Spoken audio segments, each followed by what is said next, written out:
এই স্বৈরাচারী সরকারের জুলুম অত্যাচারের ভয়ে অনেক নিজেদের যারা কাছের লোক ছিল তারাও দূরে সরে গেছে, তারাও যোগাযোগ বন্ধ করে দিয়েছে, যে বিপদটা মনে হয় আমার উপর দিয়ে আসে কিনা। আপনাকে যে নিয়ে যাওয়া হলো, এরপর আপনাকে কোথায় রাখা হয়েছিল এবং সেখানে খাবার দাবার কি দেওয়া হতো? আমাদেরকে আসলে যেখানে নিয়ে গেছে পরবর্তীতে জানলাম, প্রথম তো জানতে পারি না,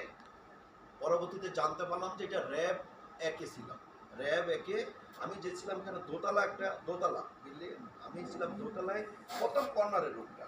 প্রথমে কর্নারের রুম, এই কর্নারের রুমের মাঝখান দিয়ে গলি সিস্টেম, এই গলি সিস্টেমের প্রতিটা রুমে ছোট ছোট খাঁচা, এক একটা খাঁচার ভিতরে ধরেন সবাই চোখ বাঁধা,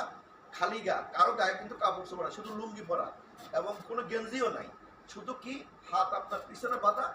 তারপরে নাইলে আপনার ওই যে এইভাবে ঝুলে রাখছে, আর আপনার এই মশা কামড়, তারপর এই যে গলি মাঝখান দিয়ে গলি সিস্টেম, প্রতিটা রুমে লোক। ওই আপনার এই যে আমি যে আয়নাগুলো দেখছি, যে এই আয়নাগুলো এখানে তো দেখলাম যে অনেক জায়গায় ফ্যান আছে, আপনার ওই যে ভেন্টিলেটর আছে, আমাদের না, আমি আমরা যে আয়নাঘরে ছিলাম, যে বিল্ডিংটায় ছিলাম, ওই রুমটা আমার রুমটা আমি দেখতে পাই না, কারণ আমার রুমটা ছিল এই যে দোতলার রুম, দোতলা দোনোপাশে গলি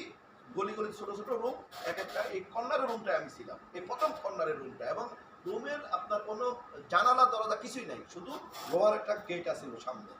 এবং সেখানে তো অনেক হৃদয় বিদারক ঘটনা। রোগী আছে আপনি কবর, আমরা যখন মানুষ যখন আমরা কবর দিয়ে যাই, কবরের মতো এইভাবে আপনার কবরের মতো ওই শুয়ে থাকলে আপনার ওই যে ধরেন মাথা ইয়ার দিয়ে রাখলে আর কিছু তো নাই, মাথা দেওয়ার গায়ে দেওয়ার মতো কিছু নাই, শুধু মশা কামড় আর খাচ্ছে আর আপনার এই যে করার মধ্যে শুয়ে থাকা, এই ওই আপনার এই মানে একটা মানুষ কবর এজেটিক, আপনি একটা যে মানুষ একটা কবর দিবেন, সে কবরের মতো জায়গা দিবেন, এর বড় না। আসলে আপনাকে কি কোনো ধরনের শারীরিক নির্যাতন বা কোনো জুলুম করা হয়েছিল কিনা? আসলে কি ওই জায়গাটায় আপনি যখন যাবেন, মানে সবচেয়ে ওখানে কষ্টের বিষয় হলো কি আপনার ওখানে পরিবারের কথা বেশি মনে পড়ে। আমি যখন